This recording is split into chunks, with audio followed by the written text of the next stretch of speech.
O Exército Vermelho não só foi uma das forças militares mais formidáveis da história, foi o epicentro de uma revolução na engenharia humana.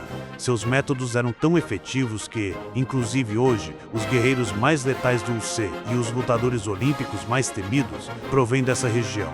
Mas o que eles sabiam que o resto ignorava? Hoje revela os 3 pilares secretos para forjar homens mais fortes que 99% de todo o mundo. Os soviéticos viam a força não como um atributo físico, mas como uma disciplina mental e neurológica radicalmente distinta. A primeira coisa que você deve gravar na sua mente é esta: a força é uma habilidade.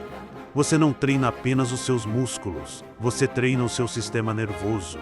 A primeira técnica consiste em realizar múltiplas séries ao longo do dia com um peso moderado. Mas, e isto é vital, sem chegar jamais à falha muscular.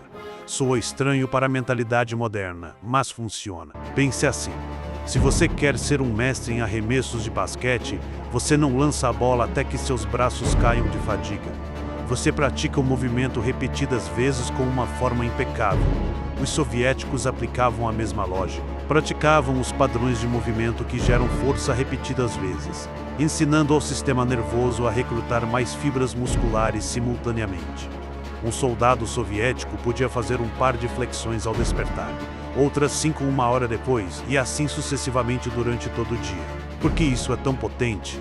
Porque o seu cérebro controla os seus músculos mediante sinais elétricos. Uma prática fresca e frequente faz com que esses sinais sejam mais rápidos e potentes. Após algumas semanas, o seu sistema nervoso pode ativar muitíssimas mais fibras em um único esforço, o mesmo músculo, mas uma força exponencial. O segundo pilar era o famoso kettlebell e o exercício central, o snatch. Você agarra o peso, o balança entre as suas pernas e, com um impulso explosivo, o leva sobre o quadril em movimentos fluidos até acima da sua cabeça. Mas você não precisa de um kettlebell profissional para isso.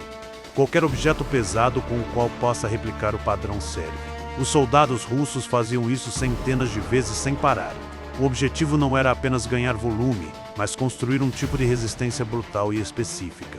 Este treinamento fortalece o seu coração e pulmões. Enquanto você gera potência, endurece os seus tendões e ensina o seu corpo a operar como uma unidade blindada, não como músculos isolados.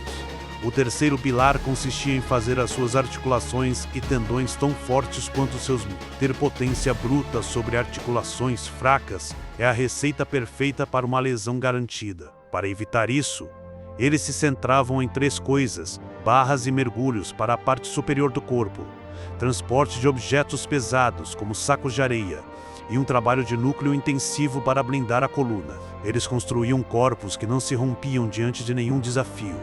Para você, isso significa não pular o básico, barras, mergulhos e carregar coisas pesadas. Essa é a força que dura para sempre, inclusive com o passar dos anos. Aqui é onde fica realmente interessante: com que frequência eles treinavam. Os soviéticos treinavam de 6 a 7 dias por semana, mas não se destruíam às cegas. Eles usavam a carga ondulante. Um dia era de esforço máximo ao limite. O seguinte era de esforço mínimo, um trote leve ou movimento ginástico. As forças especiais costumavam treinar 2 vezes ao dia, de manhã e à tarde, mas alternando sempre a intensidade para despertar o sistema nervoso sem esgotar o corpo. Isso significa que você não precisa de dias de descanso total, largado no sofá. Nos seus dias leves, saia para caminhar. O movimento mantém o fluxo sanguíneo para os seus músculos, o que acelera drasticamente a sua recuperação. Os soviéticos entendiam algo que a maioria ignora: o treinamento não te faz mais forte. O treinamento mais a recuperação é o que te faz mais forte. A sua ferramenta mais famosa era a banha, a sauna russa, sob um protocolo específico de alternar calor extremo com água gelada. Ao sentar-se no calor, os seus vasos sanguíneos se dilatam. Ao saltar na água fria, eles se contraem instantaneamente.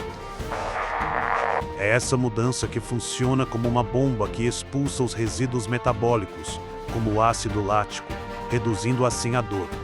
Inclusive usavam o Venic, um feixe de ramos de bétula, para bater suavemente na pele, disparando a circulação sanguínea para os músculos profundos. Além disso, como você já percebeu, eles acreditavam na recuperação ativa, nadar ou jogar basquete nos dias de descanso para manter o bombeamento sem estressar o corpo. Em outras palavras, Active Recovery, para levar a recuperação ao próximo nível, usavam medicina natural.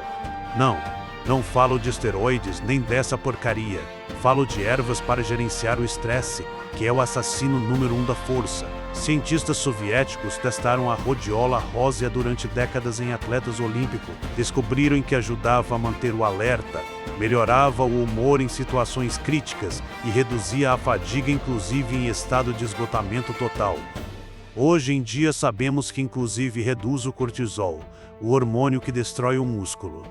A nutrição soviética não era complicada, não contavam cada caloria. Comiam comida real que suportava um treinamento brutal sob 3 princípios. O princípio da caixa, a base de cada refeição era o trigo sarraceno ou aveia. Eles têm um índice glicêmico baixo, o que te dá energia estável durante horas, sem picos de açúcar. Além disso, é carregado de magnésio e ferro. Proteína real, não tinham pós-processados nem medidores.